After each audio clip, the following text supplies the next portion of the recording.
Hello, everybody. Welcome to Brett Davis Unleashed on IQ Podcast at Attorney King Studios in beautiful Coronado, California.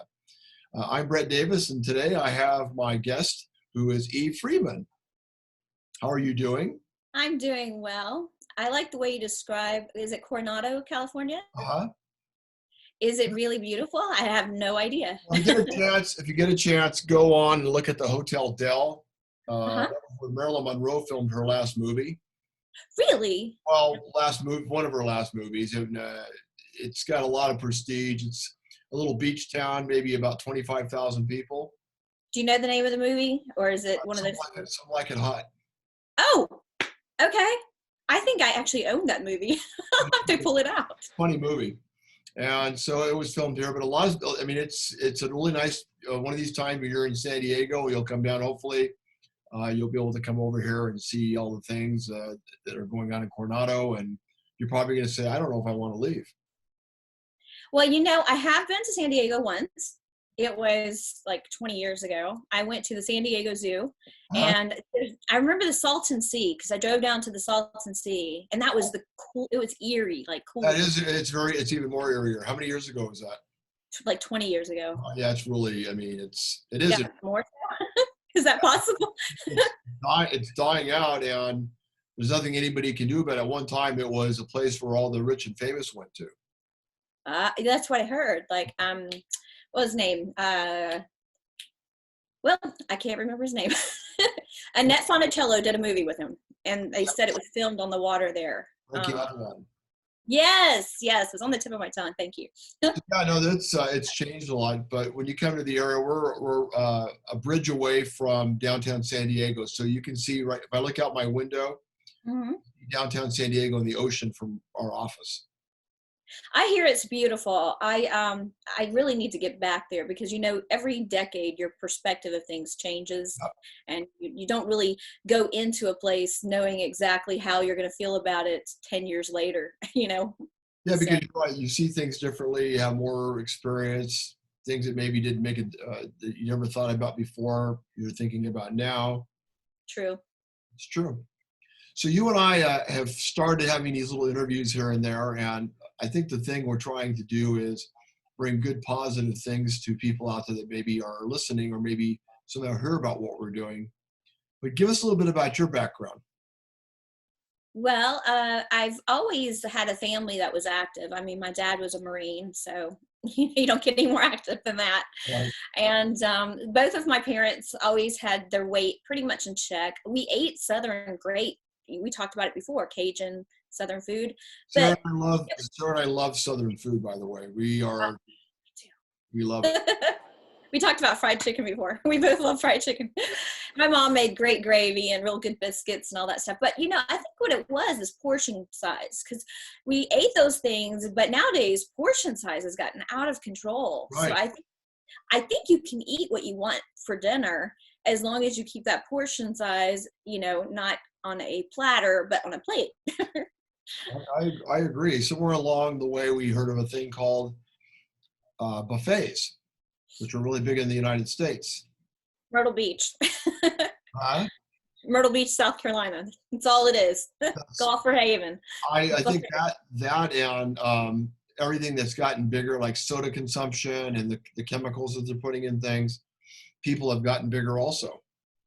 Yeah, I agree with you completely.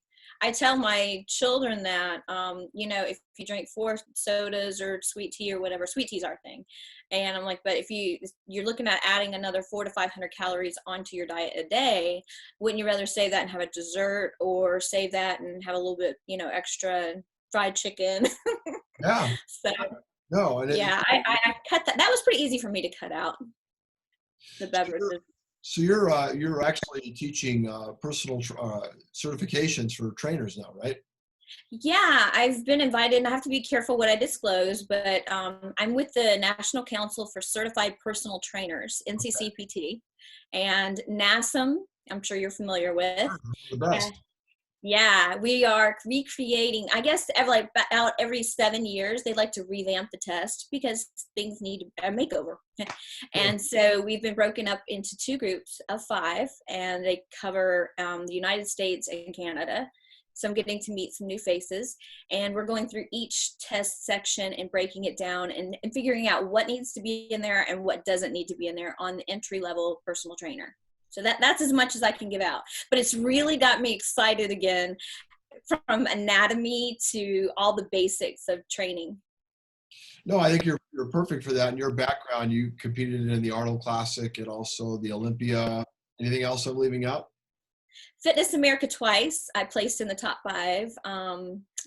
I've done a lot of regional shows. I mostly do regional shows because there's a lot of politics, and I want to tell anybody who competes, don't feel bad if you don't make that first call out or cut in your regional show, because in a small town, there's going to be people that know people.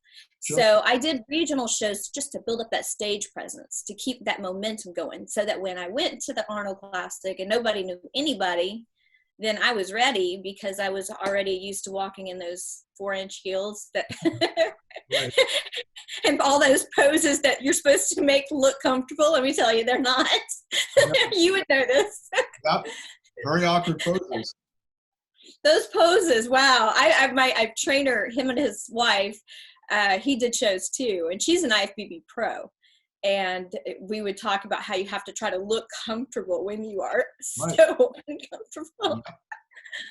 So you've also won Miss, was it Hawaiian Tropics? I did 2, maybe 3 times. One was 8 weeks after I gave birth to my son, my second child, and he was 8 pounds. So it wasn't like some little, unhealthy, unhealthy pregnancy. I gained 42 pounds with both babies. And what's funny is I think women get in their mind that they've got to hit a certain number and they can't go over that. And usually that's around 25 pounds. And my body with my daughter, my older one, I ate whatever I wanted, and I didn't really work out. I kind of took it easy, put my feet up. I gained 42 pounds. Wow. Okay, when I got pregnant with my son, I'm like, okay, this ain't happening. I'm going for 25 pounds. So I worked out all the time. I was in the gym the day before I gave birth on the ab crunch machine, loaded with 40 pounds, doing ab crunches. And they were afraid my water was going to break. And I felt, you can feel your body. I felt great. So I worked out and I ate like a perfect diet. I actually did the blood type diet, but I ate a lot of fish and I ate really healthy. Are you AB blood type? I'm O positive. You're O positive. Okay. I'm also an O. Oh, okay. Oh, I gained 42 pounds with him too. So that was just my body's number. So you gotta, if I could give women one piece of advice, don't worry about the number while you're pregnant. As long as you're healthy, just have a healthy baby. That's what's important. Totally agree with everything you're saying. And I've worked with women that literally were squatting the day before they gave birth. So, that probably helped open those hips up. In like 20, 30 minutes. I mean, there was no just amazing. And women's bodies are amazing anyway. I think I always found them more interesting than guys' bodies because there's so much more going on. You think? Yeah. I mean, the chemicals alone. Yeah.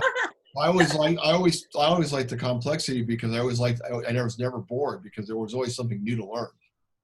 Yeah, right? Definitely. So we both have been involved with health and fitness for a long time, and we know our stuff. I mean, I think we got together talking about your career, what you're doing, and as I've gotten to know you a little bit, I see your passion to help other people, and that's basically what it's all about for us. Yeah, as a trainer at Gold's Gym for over a year, that was my thing. All my clients said you have a bedside manner. And I believe you have to be a coach when you're training somebody, but you also have to be a nurse. You are trying to help them overcome habits or to feel strong enough to get on that machine, and you can do this. You've got to be that person that pumps them up, but you've also got to watch their color of their skin and how much they're sweating to know when to bring them back down. So you have to really know your clients. The eyes also tell a lot too. Yes. The eyes. Yeah, you're right. From dilation to moving different directions. Yeah, that was a good point. So I think you look at everything. So I think what you and I are going to do is, because of life, we've been challenged trying to keep ourselves in our tip-top shape for whatever the reasons, whether it's a car accident that you've gone through, which is horrific what you went through, but you found a way back using your knowledge and probably Pilates and other things, right? Yeah, I mean, I gained a total of 25 pounds from my car accident, and I'm only down 5, so I'm still up 20 from when I was competing. And I was, always within 3 to 5 pounds of my stage weight for years and years and years. And only in this last year have I bumped up, and I've got this 20, and it's locked in there now. It seems to be comfortable, so I'm like, at least we're not going up in weight. But I think it's been healthy for me because I can understand my clients, because you have people come in that are 60 and 80 pounds overweight. And I think about what 20 pounds has done to my knees and my hips. And I think, oh my goodness, now I understand them better. When we're on the Smith machine trying to do squats, it's taught me a lot more compassion, and I think I'll be a better trainer for it. Well, I think so too. And I've also had that situation where I've gained weight. I like food.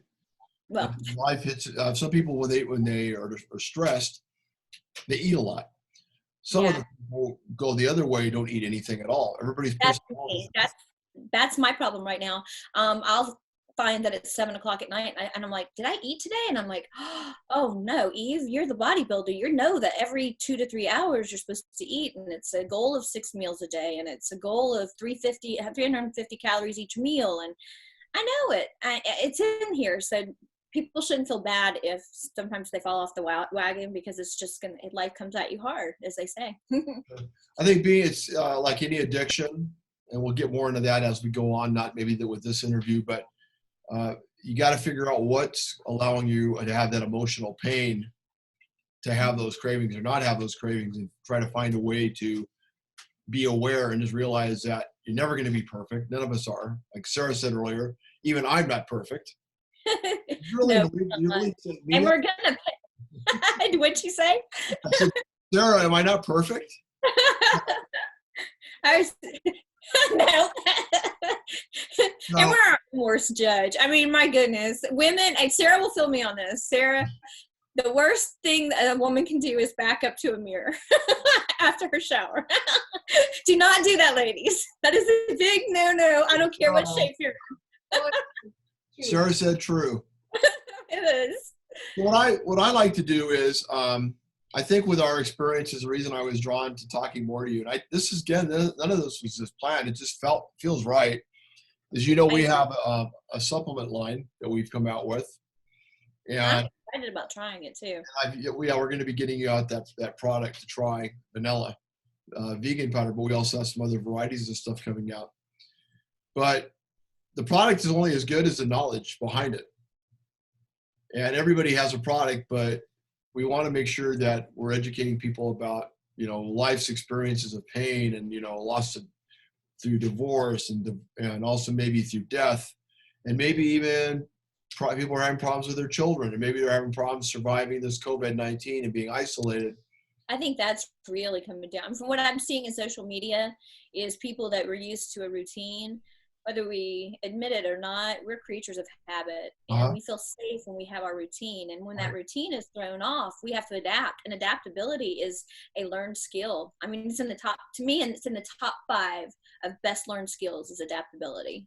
Oh, I agree. I mean, I found myself going back to types of training that I haven't done since the 1970s. Wow. So what are some of those things? I want to know what are you doing too? Well, I mean, I'm running every day, and I need to drop more weight because I have gotten. Once we went to New York, I ate my way with Sarah and my daughter. We went around New York eating things we're normally. Good restaurants. And so when we got back, all this stuff happens, of course, and then so now I've gone back to using things out of the house, going back to the types of calisthenic training and. Oh, that's fantastic. Bands. Yep. Well, can I show you a few of my things? I've got them with me. So everybody's jealous because I got 12-pound dumbbells. Nice. And they're sold out everywhere. I mean, Target, Walmart, everywhere you go, and they're on back order till like June. Right. So I see a lot of competitors freaking out. I got on eBay. I got free shipping, and I got me a set of dumbbells. So you might not be able to find them now. I gave that secret away, and so they're probably all gone now. And then I've got ankle weights that I had got, I think, like 5 or 6 years ago from Marshall for like $5. And, you know, as long as you have a mat and a good set of hand weights. And then these I love, and I'm not even getting endorsed. You know, I need some, like, I should be like getting like an endorsement for this. These bands, can you see them? Yeah, So I'm actually ordering some today. you did? So you put this over the door, and then, Right. oh my goodness, they're amazing. So they have all these exercises. I guess what we're trying to say is there you go. And there's ways for everybody out there to be creative and do these types of things. What I'd like to do with you, if you're interested, is, and I think we've chatted a little bit about it, is starting in May. I've actually started a couple weeks before because I have a lot more to lose than you do. Is to find a way to stay in touch and maybe do a weekly conference like this and let everybody know what we're doing, and maybe even share stories of people that are contacting us, and maybe have a little contest. And let's start with ourselves first and see how we do, and then let's see if we can learn something from all this on top of what we already know, and also bring people in that maybe are really lost right now and hurting. That's a really good point. I think hurting on so many levels. And Rufus Cox, who's been friends with me on Facebook for 6 years. I first got started on Facebook in late 2012. And I had people say, they're mean. He's a fake profile. Be careful. He could be a stalker, whatever. I'm like, I've spoke to Rufus. He recently lost his brother Norm of cancer. And then now he, in the last 3 weeks, lost his mother. And he's in the middle of COVID. He's isolated. He doesn't have a family and children of his own. And he is the kindest person. He's always wished me love and blessings and never said, he's always been a gentleman. Always been a gentleman. And you know me, Brett, I don't get in Messenger and kind of get into that stuff. It's like, if you want to talk to me, it's like open feed. I'll check it every now and then because I know that you and Sarah are sending me a message. But he's just a great person. And there's other people like that. Life is still going on in the middle of COVID. People are still losing loved ones. People are still, their paychecks are different, everything. So yeah, the best thing that you can do is release endorphins and work out. So we want to talk about maybe putting together some programs if you're interested in working together, collaborating, and then getting the products out to you.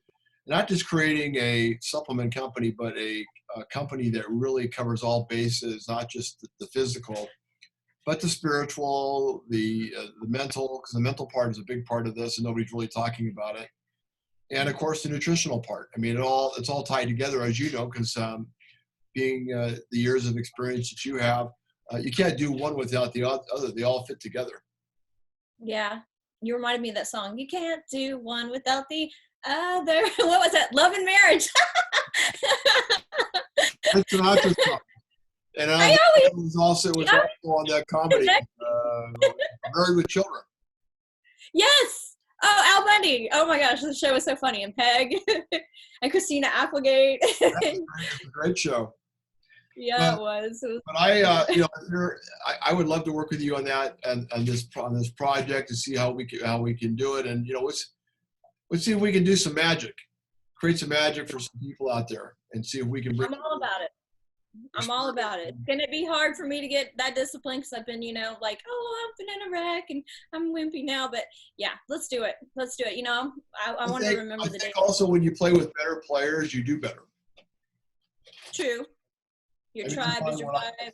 When you get in that, you see somebody else giving it their best, and you get that competitive thing that goes, and you're like, I need to do better too.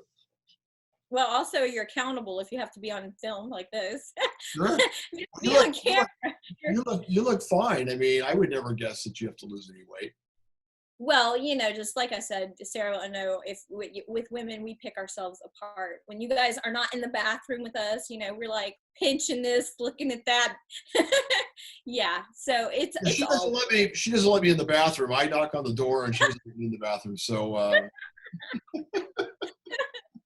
see, I'm still in that private place. I need to. This is my private place. Well, it's okay. Let's talk. You pick a healthy time to have a conversation. Talk knock me at the door. Too But funny. is there anything else you want to share with anybody? You have a site or anything as we put this program together in this little competition that's going to start on May 1st? I really think that we should encourage our youth too, because having teenagers, I see how hard it is on them with their peers and in school and this image that they're supposed to portray. Uh-huh. And I think that if we come at it with a healthy angle, put some fun on it, and get kids where they feel secure. I see a lot of kids that go to the gym and they kind of like walk around a little nervous. And I'm so proud Right. of them for just being there. Right. So I think if we could involve like, teenagers, maybe that get from like 14 and up, and engage them too with the products. I've been telling my son, he's not quite 16, he'll be 16 in June. Go ahead, take, 2 protein shakes a day and add that protein, match it to your body weight. So. Sure. These are good. These are things that I think are known, but maybe, we just need to do it. For some reason, I think you and I will work well together, and I love that chance to see if we can help people. I agree. I'm on board. Any websites you want to share? Any websites or anything you want to share with everybody? Right now, my website is not active. I let the hosting go because I want to revamp it. It was it needed a makeover. It's stayevil.com, and it will remain stayevil.com. And Stayevil.com. It's evil with the E and not the I. My thing is we don't want to be meism, narcissism. We got enough of that in the world. So my name is Eve LeRae. So I go EVE, uppercase L. Stay evil. Okay. Well, thank you so much for being on the show, and let's have this weekly chat. And even I know we'll talk in between that too, and see if we can kind of collaborate and do some magic. Sounds great to me. Sarah, are you coming with us? Sarah, are you coming with us? I should. I believe in nobody left behind. I mean, I stick to that. So I'll pull you in it. Out, Sarah. Okay. Sounds good. Okay, we'll talk soon, and thank you so much for being on the show. And I think it's like a natural fit. I feel you guys are my people. You know your people when you find them. We got your back. Thank you, Brett. Thank you, Freeman, for being on the show. I'd like to thank my sponsors, King Amanpour, Indian Motorcycle of San Diego, Cosmopolitan Restaurant Hotel, and Chuck Ross. Thank you for everything you do. God bless everybody. And again, thank you for listening to Brett Davis Unleashed.